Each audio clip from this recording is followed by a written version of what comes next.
नमस्कार दोस्तों, ये मामला उत्तर प्रदेश के बुलंदशहर की है, जहां एक 17 साल के लड़के ने तो सबको दांतों तले उंगली दबाने पर मजबूर कर दिया। दरअसल नाम सूरज, उम्र यही कोई 17 साल। गर्मियों की छुट्टी थी। मौसी के बार बार फोन करने पर ये अपने मौसी के यहाँ घूमने के लिए चला जाता है। अब इत्तेफाक ये होता है कि जिस दिन ये अपने मौसी के यहाँ पहुंचता है तो घर पे कोई नहीं था। चूंकि इसके मौसी का कोई संतान नहीं था, इसलिए सूरज को बेटे के समान समझती थी, बहुत लाड प्यार से प्यार करती थी। जब भी बच्चे की याद आती या किसी अपने को बुलाने की याद आती तो ये सूरज को, चाहे गर्मियों की छुट्टी हो या फिर ठंडक का महीना हो, अपने घर पे बुला लेती और कहती बेटा आके एक दो दिन घूम टहल कर जाओ, क्योंकि तुम्हारे मौसा जी भी मुंबई रहते हैं, मैं अकेले घर पे बोर हो जाती हूँ, तुम चले आया करो। कुछ बाजार की चीजें भी लानी होती है, कुछ सामान भी लाना होता है, उसको भी लाके रख देना, तुम्हें कुछ पैसे दे दूंगी, तुम्हें कुछ कपड़े दे दूंगी। ये सारा सिलसिला एक मौसी और एक लड़के में चल रहा था। लड़का अपने मौसी के घर जब पहुंचता है तो रात होती है। रात में वो छत पे खा पी कर आराम से घूमने टहलने के लिए निकल जाता है। मौसी छत पे चढ़ के जाती है और कहती है सूरज बेटा सोना कहाँ है। सूरज ने कहा कि हवा बहुत अच्छी चल रही है, मैं सोच रहा हूँ छत पे ही सो जाऊं। उसकी मौसी ने कहा मौसम थोड़ा खराब लग रहा है, बारिश आएगी तो रात में उठ के इधर उधर भागना पड़ेगा, तो इससे अच्छा चलो छत पे नहीं कमरे में ही सो जाओ आराम से, कोई दिक्कत नहीं है। सूरज ने कहा नहीं मौसी, आप जाओ आराम से सो, मैं छत पे हूँ, हवा यहाँ बहुत अच्छी लग रही है, मुझे नींद बहुत अच्छी आएगी। उसकी मौसी ने कहा ठीक है भाई, जैसी तुम्हारी मर्जी। उसकी मौसी ने लाके बिस्तर वगैरह सब कुछ उसको छत पे ही लगा दिया, कहा आराम से सो। सूरज मोबाइल में अपना मोबाइल वगैरह जैसे ही चला रहा था, बिस्तर पे लेटा हुआ था कि तब तक अचानक से मौसम बदलने लगा और एक एक बूंदी गिरनी शुरू हो गई, हवाएं भी तेज हो गई। अब सूरज को लगने लगा कि उसको भाई नीचे ही सो जाना चाहिए था। वो तुरंत बिस्तर वगैरह समेटता है और सीढ़ियों के रास्ते नीचे उतर कर आता है और अपने मौसी के कमरे को खटखटाता है। उसकी मौसी खोलती है दरवाजा, कहती है क्या हुआ, बारिश हो रहा है ना। सूरज ने कहा हाँ मौसी आप सही कह रहे हो, बारिश हो रहा है। उसकी मौसी ने कहा अगर दिल करे तो मेरे ही कमरे में सो जाओ, क्योंकि अकेले सोओगे तो हो सकता है डर लगे। सूरज ने कहा नहीं अकेले की बात नहीं है, डर नहीं लगेगा, आपके कमरे में ही सो जाता हूँ, कोई दिक्कत नहीं है। उसकी मौसी के बेड पर जाके सूरज आराम से मुंह को घुमाकर सोने लगता है। नींद उसको नहीं आ रही थी, मोबाइल निकालता और चलाने लगता है। धीरे धीरे करके मोबाइल चलाते चलाते 1 घंटा गुजर गया। इधर उधर करवटें बदल रहा था, उसको नींद आ ही नहीं रही थी। उसकी मौसी ने कहा क्या हुआ सूरज, नींद नहीं आ रही है क्या, क्या कुछ बात है क्या। सूरज ने कहा मौसी मुझे अजीब लग रहा है, मेरा जैसे कुछ मन में हो रहा है। उसकी मौसी ने कहा आखिर क्या। सूरज ने कहा मौसी पता नहीं, मुझे बहुत बेचैनी सी लग रही है, मुझे कुछ अच्छा नहीं लग रहा है। उसकी मौसी ने उसका हाथ पकड़ा, उसके बालों को सहलाया और बोला क्या दिक्कत है बता, तो पेट दर्द कर रहा है या तबीयत तेरी बिगड़ने वाली है। सूरज ने कहा ऐसा कुछ नहीं। धीरे धीरे करके सूरज अपने मौसी की नजदीक जाता रहा।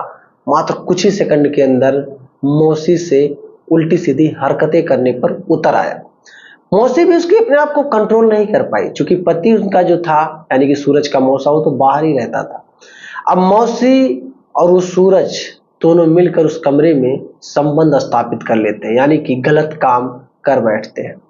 अब इनको समझ में नहीं आ रहा था उस गलत काम के बाद कि इनसे कितनी बड़ी भूल, कितनी बड़ी गलती हो गई। अब दुनिया जाने या ना जाने, समाज जाने या ना जाने, लेकिन ये दोनों कहीं ना कहीं अब पछतावे की आग में जल रहे थे, समझ में नहीं आ रहा था। धीरे धीरे करके अब सूरज उसी जगह पर मौसी की ही लत में पागल होता जा रहा था। क्योंकि इसके मौसी को भी एक अच्छा सुकून मिला और सूरज को भी जो चाहिए था वो मिला। अब धीरे धीरे करके सूरज अपने घर पे जाता, वहां उसका मन नहीं लगता, आके 4 दिन तक अपने मौसी के यहाँ रहता। इसी तरीके से सिलसिला चल रहा था कि इसकी मौसी प्रेग्नेंट हो गई। आज जब मौसी प्रेग्नेंट हो गई तो इनको समझ में नहीं आ रहा था कि इसकी खुशखबरी कैसे अपने पति को सुनाए, क्या चीज कहे, क्योंकि पति तो बाहर रहता है। अगर प्रेगनेंसी वाली बात ये सुनाएंगी भी तो पति बहुत नाराज हो जाएगा, यहां तक कि मारेगा पीटेगा और छोड़ भी देगा। और इससे कुछ कह भी नहीं सकती थी, क्योंकि जिस महिला को आज 10 साल हो गए शादी हुए, अभी तक कोई संतान नहीं हुआ, अचानक उसकी प्रेगनेंसी रुक गई, तो आप सोच कर देखो उस महिला को कितनी ज्यादा खुशी होगी।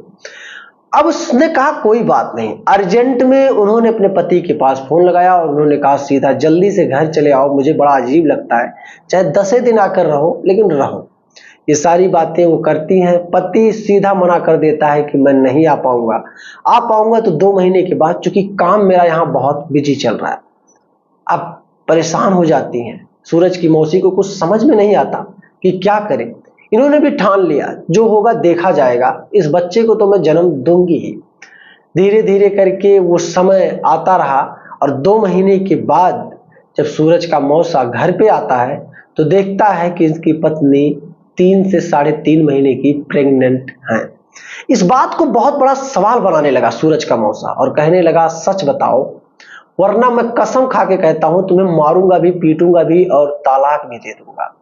उसकी मौसी ने भी तरह तरह की बातें कही और कहा कि आप बिल्कुल मत परेशान हो, मैं आपको जब सच ही सुनना चाहते हो मैं सच बता दे रही हूँ। ऐसी ऐसी बात थी एक दिन सूरज के और हमारे बीच में इसी तरीके से हो गया। फिर धीरे धीरे करके सूरज मेरे पास आता रहा। मैं क्या करूं, आप भी मेरे पास नहीं थे, मुझे मजबूरन मैं अपने आप को रोक नहीं पाई, मुझे माफ कर देना। उसके मौसा ने कहा, चलो ठीक है, कोई बात नहीं, जो हुआ घर की बात है, लेकिन ये चीज अब जान लो, मैं तुम्हें कुछ नहीं कहूंगा, अब तुम चुपचाप सूरज को ही लेकर के रहो। मैं सूरज को बुलाकर उससे बात कर लूंगा। सूरज शादी नहीं करेगा, भले ही उम्र में तुम उससे बड़ी हो, अब सूरज को तुम्हारे साथ ही रहना होगा, क्योंकि तुम सूरज के बच्चे की माँ जो बनने वाली हो। अब इस बात को जब सूरज सुनता है, उसके मौसा ने उसको बुलाया और सारी बातें बताई तो सूरज हैरान हो गया। उसके पास शब्द नहीं थे। सूरज की माँ को भी पता चला, सूरज के पिता को भी पता चला, सारे लोग धीरे धीरे करके रिश्तेदारी में जितने लोग थे सबको इस बात की भनक लग गई कि सूरज ने अपनी ही मौसी को प्रेग्नेंट कर दिया है। अब लोगों का एक ही सवाल था कि सूरज अपने मौसी को अपना ले, सूरज अपने मौसी से शादी रचा ले, लेकिन उम्र सूरज की भी तो कम थी। अब सूरज को समझ में नहीं आ रहा था, इसलिए पूरे परिवार वालों ने अच्छे से बातचीत की और सूरज के मौसा से यही कहा कि देखिए, आप भले ही इनसे दूरी बना के रखिए, लेकिन समाज की नजर में आप ही इनके पति रहिए। इन्हीं सारी बातों की चर्चाएं चलती रही, लेकिन इस समाज में कहते हैं कोई भी बात हो थोड़ी थोड़ी करके बहुत बड़ी बन जाती है और बहुत दूर तक फैल जाती है।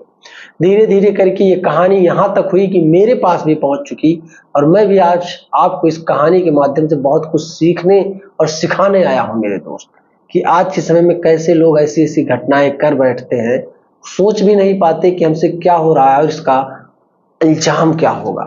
तो क्या कहना चाहोगे आप, क्या सूरज और उसके मौसी के बीच में जो कुछ भी हुआ इत्तेफाक था या सूरज ने कहीं जानबूझकर तो ऐसा नहीं किया था? कमेंट करना दोस्त। वीडियो पसंद आई है तो लाइक करना, चैनल पर नए हो दोस्त तो सब्सक्राइब करना। मिलूंगा एक शानदार से कॉन्सेप्ट को लेकर, तब तक के लिए जय हिंद।